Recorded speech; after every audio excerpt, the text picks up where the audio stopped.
This is James Owen in the last segment that Renew Missouri is doing about trying to explain what type of utilities there are here in Missouri. And the last one we're going to talk about is a rural electric cooperative.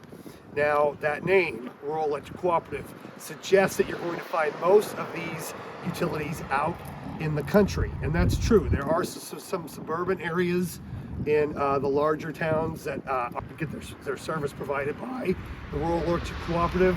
But essentially, RECs, as we call them for short, were created in the 1930s by federal law when investor-owned utilities, privately owned utilities, did not see a profit motive in providing power to rural parts of America.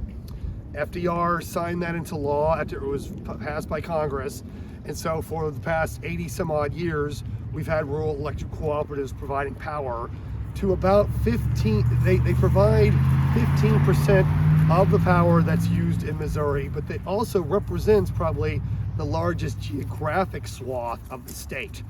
Those rural electric cooperatives are private nonprofits, which means they're not public, they're not ran by the government. And as a matter of fact, they don't even receive the same kind of rate-making oversight that investor-owned utilities do in the state. They consist of, in addition to their staff of the utility, they also have a board of directors, which are all supposed to be member owners of that area.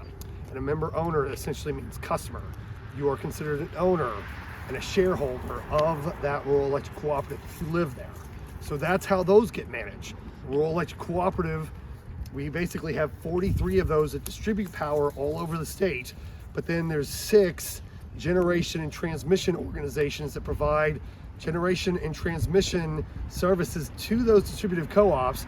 And then we have one wholesale power supplier, Associated Electric, based in Springfield, that provides power to those generation and transmission organizations.